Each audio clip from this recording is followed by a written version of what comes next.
Secretary Austin, General Milley, thank you for being here. I want to start in Hawaii. The people of Oahu have suffered tremendously with the biggest pollution event in the state of Hawaii at Red Hill bulk fuel storage facility.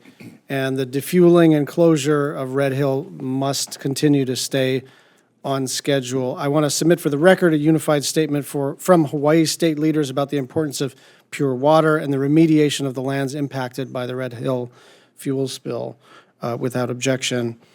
Secretary Austin, can you reassure the people of Hawaii that Red Hill will never be used for fuel storage or fuel operations once it is emptied? Yes, that's when I made that decision. That was my intent, Senator, and also thank you for everything that you and the delegation have done to help us move forward. Are you on track to send your certification to Congress that our Indo-Pacific fuel needs won't be adversely impacted by the closure? Yes, we are on track, and this is something that we work routinely. I just met with my leadership on Red Hill here last week to check to see where we are, and yes, we are. Thank you. As General Milley said, war with China is not inevitable. To avoid conflict, the department must use all tools available to it, new capabilities, alliances, partnerships, and facilities in the AOR. Secretary Austin, the budget includes $9.1 billion for the PDI. How are you going to ensure that these funds improve readiness and bolster deterrence without falling into the trap of fancy, expensive, gold-plated weapon systems? Well, this is something, as you know, Senator, that we track very closely as the Indo-Pacific Command commander develops his requests. We work through each request with him, and we're investing in those things, and that will provide us the ability to further forward station our troops and capability. And so infrastructure is really, really important to us, and you'll see that reflected in the PDI. I think it's really important that we understand how cheap partnerships are compared to these weapon systems. Obviously, we need a balance of both, but I think it's important for the Defense Appropriations Committee to make it clear to you that these partnerships are highly leveraged. I mean, I think about Pacific Pathways with the Army. This is really small money and an enormous impact. Whenever I'm talking to Indo-PACOM or in the Asia-Pacific region, they don't talk about the weapon system. They talk about Pacific Pathways. I think EDCA is another example of a pretty highly leveraged partnership. It's not $0, but it's not nearly as expensive as the other stuff. Commanders are preoccupied with failing sewer systems, fragile electrical grids, and deteriorating barracks. Dealing with these issues have real opportunity costs and take away from our readiness. General Milley, the active Army, Navy, and Air Force have requested over $14 billion for FSRM, $470 million increase over last year.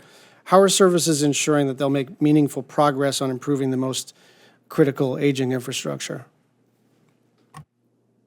Yeah, thanks, Senator, for that. Each of the services have very, very deliberate inspection programs. They have readiness calculations for all of their infrastructure. And they go through a very rigorous process to ensure that their infrastructure remains modernized and up to date, both from an operational standpoint for training, but also for taking care of the families and the troops. So they've got very rigorous processes to do that. Each one is slightly different. But I can come back to you with the exacts for each of the services if you'd like. But I've looked at those processes, and I was Chief of Staff of the Army. They're all very rigorous in each of those services. Please, thank you.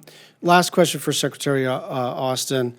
Last year, I stressed the importance of interagency coordination in the COFA negotiations and DOD's role as a silent but very important partner in the process. Negotiations are ongoing, but I think they're going reasonably well. And the strategic importance of these relationships with the freely associated states continue to grow. Can you just talk about how important it is that the United States successfully renew the COFA agreements on time? It's critical, Senator. These are partners that have we have a long history with. They are incredibly helpful, incredibly patriotic, as you know. a large percentage of their population serve in our military. And as you pointed out, state has the lead for this, but DOD is certainly a player, and we will continue to contribute and hopefully help move things forward in a meaningful way. As does VA. I just wanted to quickly point out this, we are talking about relatively small money, for instance, to make sure that veterans who are residing in COFA states get the VA services that they deserve, but we need a statutory change for that. There's some resistance as if it's some big budget pressure item. It's not. But as you deal with Pacific Island leaders, I like to say, thank God for small favors. These are the kinds of things that define our relationship with these Pacific Island leaders, whether we respect them, whether we respect their citizens, whether Secretary Blinken's slogan of friends, allies, partners is real to them. And so these big investments are important, but it's the taking care of the people as though they are true partners that I think makes the difference.